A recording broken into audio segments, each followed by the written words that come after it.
Aurora Lane, 30, had a name that meant dawn, fitting for a woman who brought quiet light into even the darkest corners of the office. With soft almond eyes, long chestnut hair often pulled into a low bun, and a warm, genuine smile, Aurora wasn't flashy. She didn't wear bold lipstick or designer heels, yet there was something magnetic about her, something soulful. She radiated calm, like the moment just before sunrise. Aurora worked as a project coordinator at Vantage Group, a sleek architectural firm in the heart of the city. She was organized, dependable, and unfailingly kind. She brought extra coffee for the interns, remembered every colleague's birthday, and often stayed late to fix problems caused by others. But in a company that prized image over integrity, her humility was mistaken for weakness. At the top of her challenges was Miranda Steele, 36, the firm's vice president, charming to superiors but cold as marble to those beneath her. Miranda saw Aurora as a threat not because she was loud, but because she was quietly competent. Then came Devin Marks, 38, an arrogant senior architect who routinely took credit for Aurora's logistical insights. Camille Rios, 27, a junior designer with a biting sense of humor, often mocked Aurora's simple wardrobe and lack of ambition. And finally, Jordan Ellis, the smug HR manager who looked the other way every time Aurora was mistreated. No one knew that Aurora's husband, whom she rarely spoke of, was Adrian Vale, 35, a tech billionaire who owned the controlling stake in the very firm where she was being humiliated. Aurora never wanted to use his name for power. But when cruelty pushed her too far, the world would see exactly who she was, and who she had beside her. It was Monday morning, and the Vantage Group's weekly design briefing was in full swing. Aurora Lane sat quietly at the end of the long glass table in the conference room, her notepad neatly organized, hair tied back, her pale blue blouse slightly wrinkled from a missed iron but clean and modest. She had spent her weekend refining a logistics plan for the firm's upcoming luxury condo project, something that would save the company thousands in materials handling costs. But as she began to speak, her voice soft but clear, Miranda Steele, the VP, slammed her palm down onto the table. "Enough, Aurora," Miranda snapped, her designer bangles clinking. "We don't need input from someone who's never actually designed anything." A few awkward chuckles trickled through the room. Aurora's cheeks flushed, but she held her composure. Devin Marks, lounging across his chair, smirked. "I already covered all the logistics last week." "Sounds like Aurora's just repeating what I said." He hadn't. In fact, it was Aurora's revised plan, emailed to him directly, that he was now passing off as his own. She glanced at him, stunned, but he avoided her gaze. Sitting nearby, Camille Rios leaned toward another junior designer and whispered loudly, "She brings spreadsheets to a creative meeting." "So inspiring." Laughter erupted. Aurora's hands trembled slightly under the table. She bit the inside of her cheek to keep her composure. Then Jordan Ellis, the HR manager, stepped in, not to defend her, but to reinforce the hierarchy. "Aurora, maybe next time you can run your thoughts by Devin first. Keep things streamlined." Streamlined. Another word for silenced. Aurora nodded quietly, blinking back the sting in her eyes. But inside, something shifted. She had always chosen grace over pride. But as she looked at Miranda, Devin, and the others, so eager to climb over her to protect their image, she knew something had to change. None of them knew her full story. None of them knew that the man who kissed her forehead each morning before work was Adrian Vale, the billionaire investor behind the glass walls of the company they served. And though Aurora didn't speak up that day, the clock had started ticking. Their arrogance had ignited a quiet storm. Midweek, Vantage Group Office Lounge, 10:15 a.m. The office lounge buzzed with idle chatter, espresso machines humming, keyboards clicking nearby. Aurora Lane entered quietly, cradling a worn thermos and a small container of homemade lunch.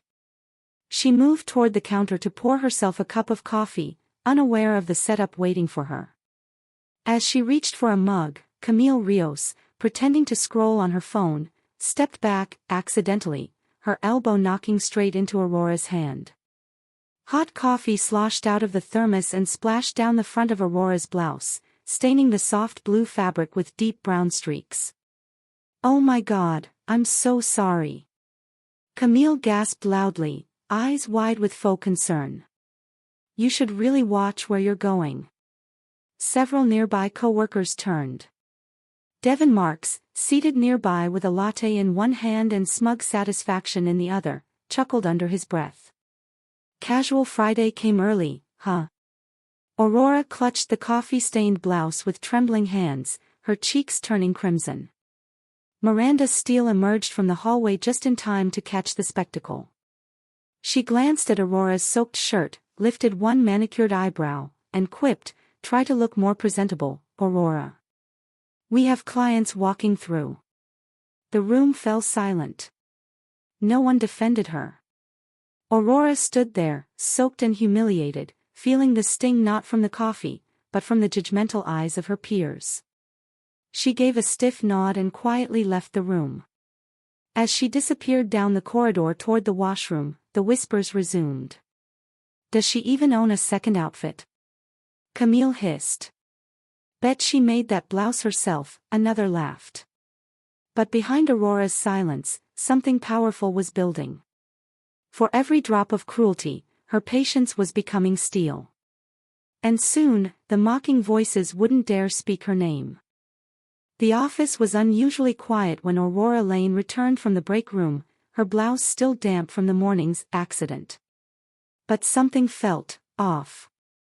Her desk, usually cluttered with neatly labeled folders and a small potted plant, was completely empty.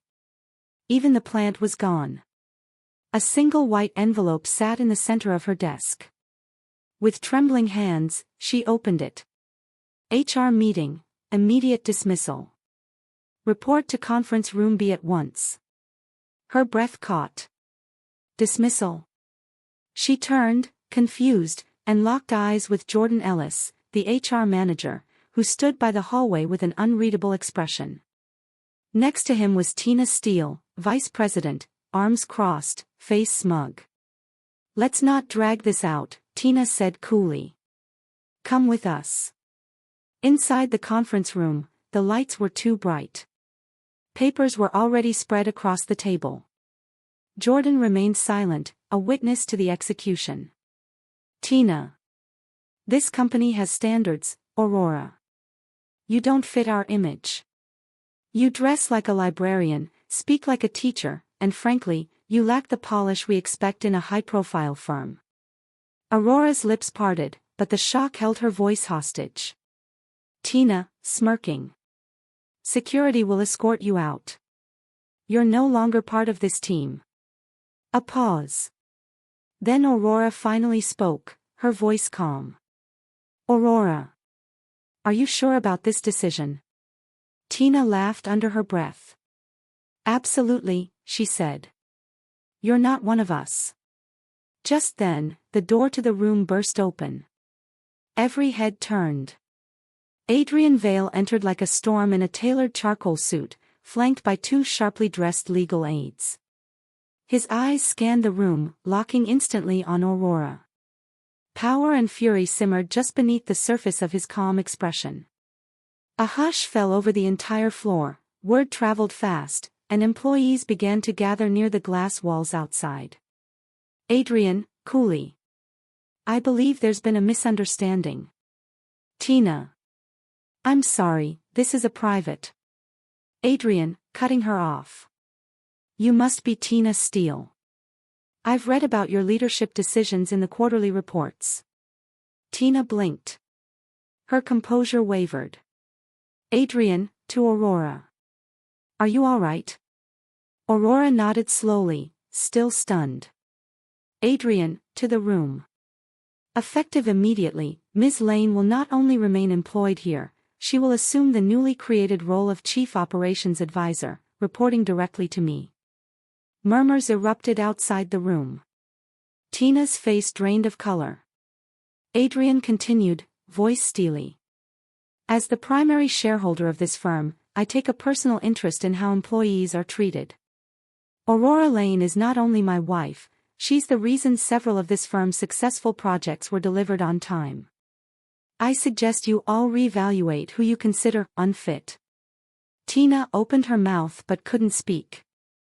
Jordan shifted uncomfortably in his chair. Adrian turned to Aurora, offering his hand. She took it. And just like that, the woman they tried to erase walked out of the room beside the man who owned it all. Silence hangs over the air like fog. Tina stands frozen in the hallway outside the conference room, still clutching the personnel documents she'd so proudly prepared. Behind her, whispers rise, but no one dares to move. Aurora's silent stare now has weight. No one looks at her like that anymore. And then, the lobby doors open with a whisper of glass. The sharp growl of a luxury car's engine echoes outside. A jet-black Rolls-Royce Phantom slowly pulls up to the curb. The driver steps out briskly, opening the rear door. Lucas Knight appears. His presence is commanding, power wrapped in elegance. Tailored navy suit. Polished shoes. Cold gray eyes scanning the lobby with a quiet storm behind him. Beside him, his lawyer held a thick leather briefcase. The staff gasped. Some backed away. Others stared. Lucas was unfazed. Lucas Knight, he called, his voice low and calm. I now own 76% of Vantage Group. He stepped further in. Where is my wife? Tina turned, pale. Your wife? Aurora stepped toward him, solemn, calm. The room grew cold. Lucas took her hand. The woman you ridiculed, fired, humiliated, has more money in her personal trust than your entire operating budget. He turned to the crowd. Let me be clear, my wife is the reason I took over this company. And from this day forward, she is not just a part of it, she defines it. He saw Tina. You tried to fire the CEO's wife. Bad move. To Devin and Camille. Sabotaging a board member's partner. Suicide. The lawyer stepped forward, handing each of them termination letters. Lucas gently pulled Aurora toward him. From now on, if you want to keep your job, treat her like royalty. The silence turned to stunned astonishment. Aurora didn't need revenge. She had something better. Power. By afternoon, the atmosphere inside Vantage Group had changed. The hallways Aurora had once trod without a second thought were now buzzing with tension and curiosity. Word had spread, Lucas Knight wasn't just a name on a shareholder's report, he was the man who had just changed everything. But the real surprise wasn't coming from him, it was from Aurora. In the boardroom, a company-wide meeting had been called. The employees filed in cautiously. Tina's chair was still empty. Devin's was too. Camille lingered against the back wall, her arms folded, avoiding eye contact. Then Aurora walked in. The quiet assistant in the simple blouse was gone. Today, she wore a tailored ivory jacket, her hair tied back. Her steps were steady. Calm. She didn't raise her voice, she didn't need to.